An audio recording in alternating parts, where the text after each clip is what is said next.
Congress delivers a $1.3 trillion budget deal tonight, chock full of spending increases and only a fraction of the money the president said he wanted for a wall. Reportedly only enough to cover 33 miles of new construction along the southern border.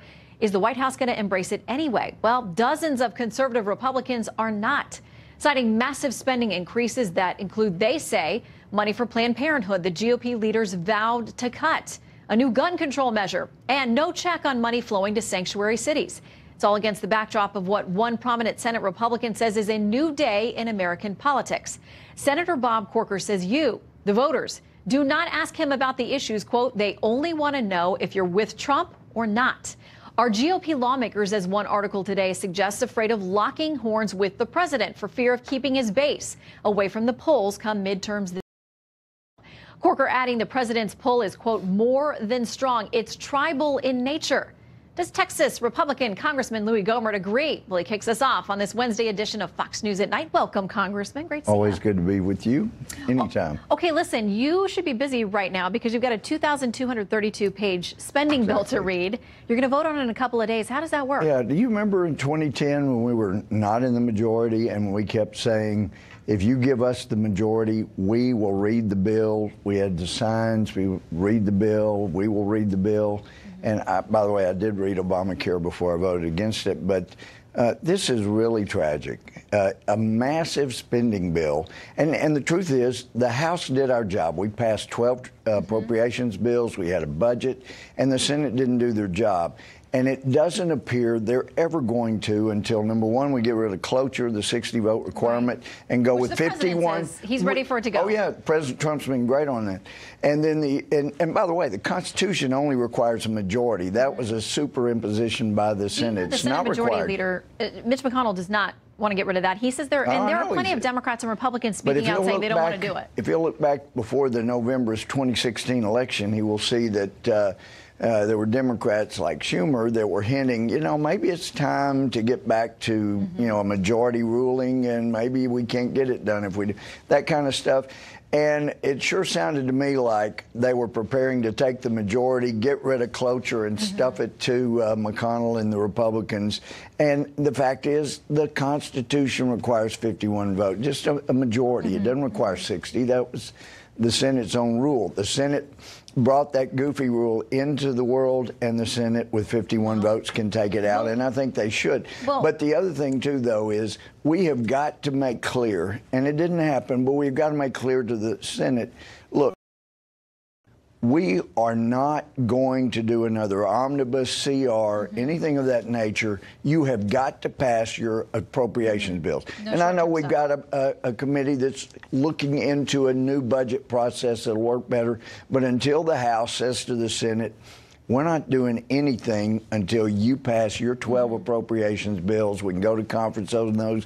We can get it done timely. Let me read some reaction from Democrats tonight, okay? Let's start with the Senate Democrat leader, the minority leader there, Chuck Schumer. He says every bill takes compromise, and there was plenty here. But at the end of the day, we Democrats feel very good because so many of our priorities for the middle class were included. House Minority Leader Nancy Pelosi says this: Democrats want explicit language restricting border construction to the same see-through fencing that was already authorized under current law. The bill does not allow any increase in deportation officers or detention beds.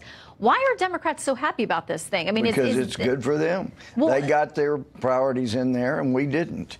But who's running the show? You guys have the White House, the House, and the Senate. Well, from what I understand, though, we got the House, they got the Senate, we got the White House, but that's not enough. I think that's ridiculous. We need to make clear to the Democrats we are in the majority, and we'll work with you in a bipartisan way, but we're not giving away the farm like this bill appears to do. They think it is. Well, okay, so over on the Senate side where you say they've got some work to do, Senator John Kennedy, Republican, said this: nobody knows what's in it. Okay, we have the text now. He said this before we got the text late tonight. He says, I don't know what's in the damn thing. And I'm quoting, I have no intention of voting for this bill until I know everything that's in it. Whoever came up with this isn't qualified to run a food truck. And by the way, I think there's some fabulous food trucks around here. There are some great food trucks, and they do a better job on their own budget than we've done with this. We've got less than 36 hours. It's absurd to have us voting, maybe less than 24 actually, we're supposed to vote on a 2,200-page bill. You know, Obamacare, my copy of it is 2,500 pages, and I went through it, but sadly, I had a lot more time to go through Obamacare than we've got, 24 hours to go through 2,200 pages. I mean, this is so tragic. This is such, and I know the House did our job, but we shouldn't have allowed the Senate to drag us into this disaster for the American people. The American people spoke in 2016 November, and they made it clear, and as the great President Obama said, elections have consequences, but it appears they didn't in this case. Well, we have got to do a better job. Shannon, it's immoral for this generation to say, we can't control our spending, so we're going to put all of this $1.3 trillion in yet another spending bill for 2018, and you'll have to pay it along the way somewhere. None of us get to run our budgets like that at home. We'll see what the voters think this fall in the 2018 midterms and whether this kind of thing factors in. Congressman, always great to have you. It's great to have you. This is a rather dark day. Well, you're not the only one who feels that way. We know a lot of conservative Republicans who said, no way, they're not voting for this. So we'll watch and see. Well, we've got some amendments before the Rules tonight, the Rules Committee. Let's see if some of those rules allow our amendments so that we can actually get some good things in there. We'll get you a Red Bull on the way out, all right?